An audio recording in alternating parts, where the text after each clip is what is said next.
The city was already dead when they arrived. Berlin, April 1945. Not the Berlin of cafes and wide boulevards, but a city reduced to breathing rubble, its lungs clogged with ash, its streets pulsing only with echoes. The sky hung low and colorless, like a ceiling pressed down by history itself. Every sound felt swallowed. Even victory, when it came, did not shout. It whispered. Deep beneath the ruins, beneath layers of concrete and denial, there was a bunker. And the Soviets were about to enter it. For years, the world imagined Adolf Hitler's final refuge as a place of dramatic last stands, secret escapes, or elaborate plans hidden behind steel doors. Rumors bloomed immediately. Tunnels stretching to the Alps, submarines waiting in the Baltic, doubles burned in his place. But what the Soviet soldiers actually found was something quieter, stranger, more human, and far more unsettling. They found a place where history had already ended. The bunker lay 8.5 meters underground, hidden beneath the shattered Chancellery gardens. It was not grand. It was not impressive. It was low-ceilinged, cramped, and dimly lit, built less like a palace and more like a tomb designed in advance. When the first Red Army troops descended the narrow stairs, the war was still crackling above them. Artillery thundered in the distance, but down here, time felt frozen. The air was stale, heavy, a mix of damp concrete, smoke residue, old food, and something harder to name, the smell of days spent waiting for the inevitable. The bunker lights flickered weakly. Electricity still ran, but only barely.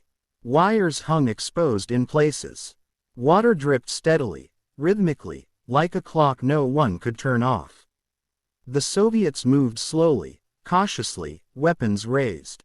Not because they expected resistance. There was none, but because the silence itself felt armed.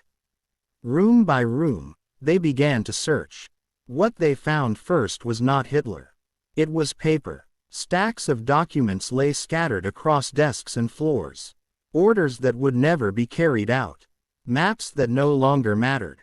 Notes written in tight, urgent handwriting, some torn in half, others burned only partway, as if the people who destroyed them had run out of time or resolve. They found personal items too. Mundane things that felt almost insulting in their normality. Reading glasses, a hairbrush, a half-empty bottle of mineral water. A woman's shoes placed neatly beside a bed. This was not the lair of a mythic monster. It was a place where people had eaten, slept, argued, and waited. One of the most striking discoveries was how small everything felt. The corridors were narrow, forcing soldiers to walk single file. The ceilings pressed close, making even tall men stoop. There was no sense of openness, no grand escape route. If Hitler had dreamed of fleeing, the bunker itself seemed unaware of the plan. In the Führer's private room, the Soviets found a modest bed, a desk, and a worn sofa. The walls were plain. There were no lavish decorations, no symbols of triumph. Only practicality, survival, delay. On the desk lay paperwork still neatly arranged. Among them, fragments of Hitler's final will. Not heroic declarations, but administrative obsessions, instructions about his body, his possessions, his dog. Yes, the dog, Blondie, his German shepherd, had been tested with cyanide capsules only hours before his own death. The Soviets found evidence of this too, the quiet proof of a man who trusted poison more than people, and certainty more than hope. Nearby, they found small glass ampoules. Some shattered, some intact. Cyanide. It was everywhere, silent and efficient, waiting patiently. The Soviets followed the corridors deeper, mapping the bunker as they went. They counted rooms, noted door placements, took measurements. This was not just a search, it was documentation. Stalin would want proof. The world would demand answers. And yet, for all their thoroughness, something felt missing. Hitler himself. His body was not lying dramatically in state. There was no theatrical suicide scene waiting to be discovered. Instead, the trail led upward, back toward the surface, toward a small crater in the garden above. There, hastily buried, partially burned, they found the remains. Or what was left of them. 2 bodies. 1 male, 1 female. The Soviets recovered fragments carefully. Teeth, jawbone, pieces of skull, charred fabric. The fire had done its work too well. Recognition was impossible without science, and science, at that moment, relied on memory. They summoned Hitler's dental staff. It was the teeth that confirmed everything. The jawbone matched perfectly. The bridges, the fillings, the unique dental work no double could replicate. This was Adolf Hitler, dead, burned, hidden poorly beneath a collapsing regime. Inside the bunker, word spread quickly among Soviet officers. The war was over, but the truth was complicated. Stalin, suspicious by nature, doubted the findings. He feared deception. He encouraged uncertainty. Publicly, the Soviets said little. Privately, they knew. Inside the bunker, the Soviets also found evidence of how the final days had unfolded. Witness statements, personal testimonies gathered from surviving staff, secretaries, guards, cooks, people who had lived underground as the world collapsed above them. They described a man who had grown smaller, quieter, trembling, his hands shaking uncontrollably, his voice still capable of rage, but his body betraying him. They spoke of Eva Braun, oddly calm, almost cheerful, insisting on wearing her best dress. They spoke of a wedding that felt unreal, conducted in a bunker that smelled of fuel and fear. They spoke of final meals, simple, vegetarian, carefully prepared even as shells fell nearby. And then silence. The bunker itself bore the emotional residue of those final hours. Empty bottles, unmade beds, chairs pushed back hastily, a sense that people had left quickly, reluctantly, knowing they were stepping into a different world, one where the Führer no longer existed. What surprised the Soviets most was not what they found, but what they did not. There were no secret tunnels stretching across Berlin.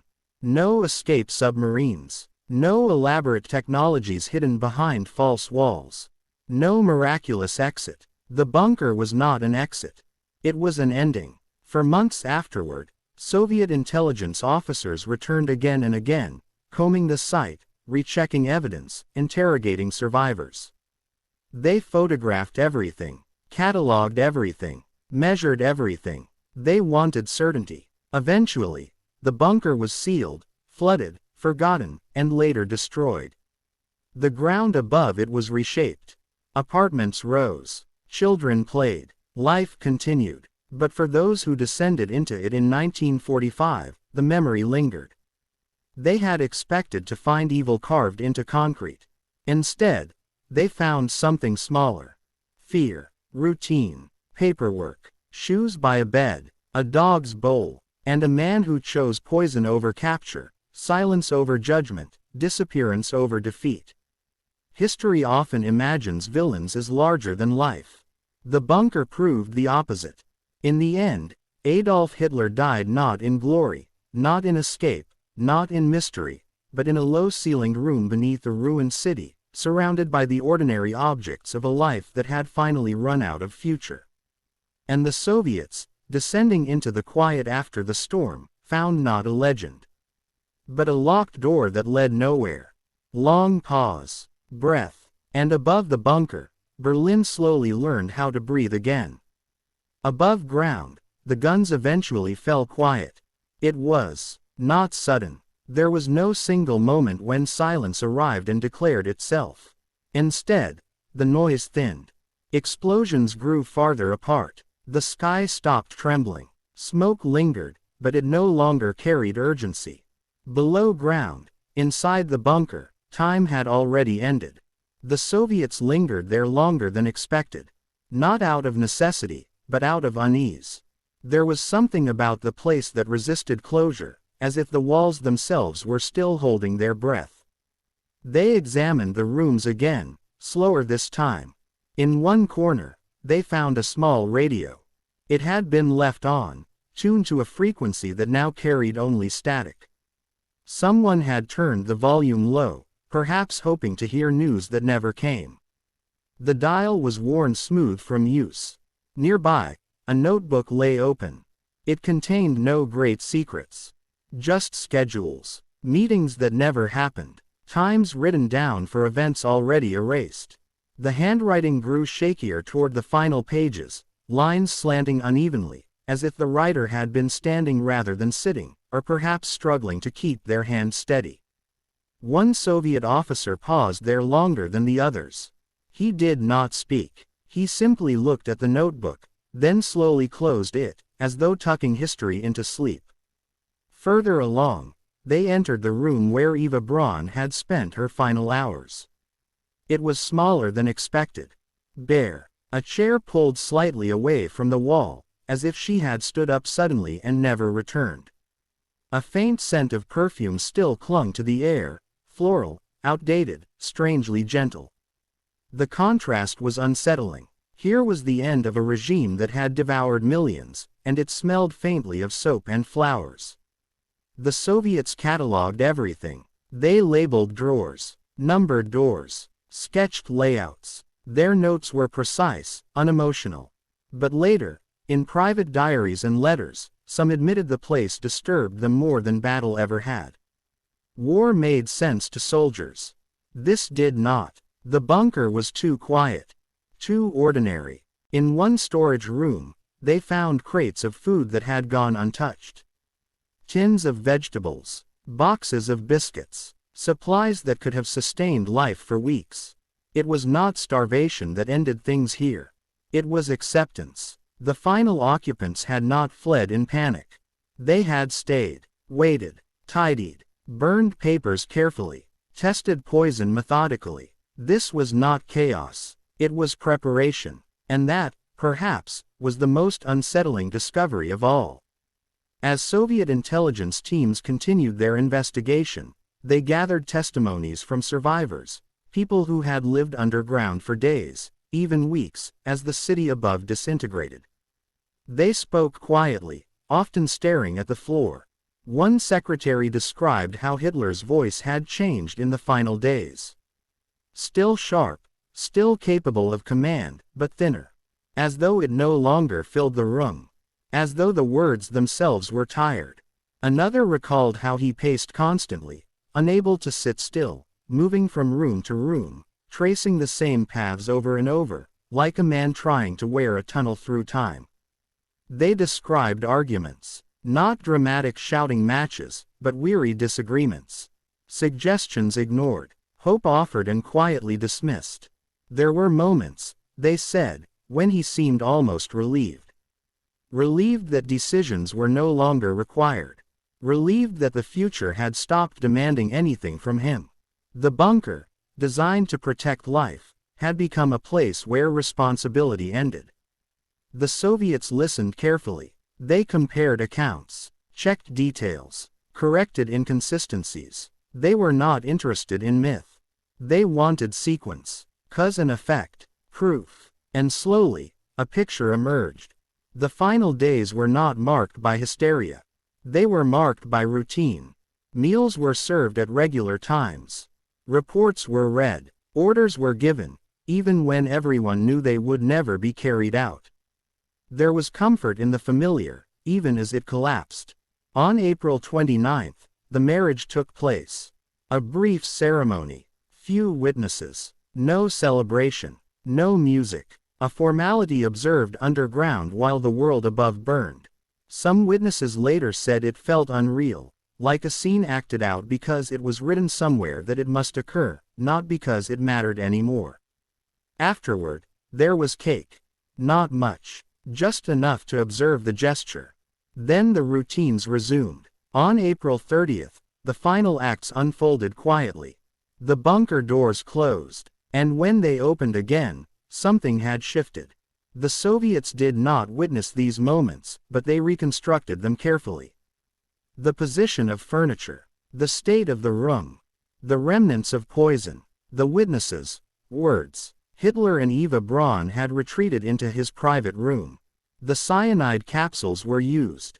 A gun was fired. The bodies were carried upstairs, doused with fuel, and burned hastily in the garden under shellfire. Those who did it did not linger. They returned underground quickly, as if unwilling to look too closely at what had been done. Fire consumed flesh, ash scattered, and with that, the bunker became empty of purpose. When the Soviets arrived days later, they were stepping into aftermath layered upon aftermath. They were not the first to leave their mark there, but they were the last to ask questions. Stalin, far away, remained unconvinced. He ordered further investigation. He encouraged doubt. Publicly, the Soviets suggested Hitler might have escaped. That uncertainty served political purpose. Privately, however, the evidence was conclusive. The teeth told the story. Dental records were precise. Bridges matched perfectly. Fillings aligned. There was no room for error. No double could replicate such detail. The truth was known, but it was not shared. Instead, the bunker was sealed. It was flooded intentionally. Water filled the rooms where voices had whispered, where plans had been made, where waiting had become a way of life. Concrete closed over memory. For years, the site remained hidden, unmarked. Then, in the decades that followed, the ground was cleared again. New buildings rose. Children walked paths that once led to sealed doors underground. Few knew what lay beneath their feet, and fewer still wanted to. Yet the bunker never truly disappeared. It lived on in archives, in photographs, in whispered speculation, in the careful notes of Soviet officers who had written down what they saw and then locked those pages away.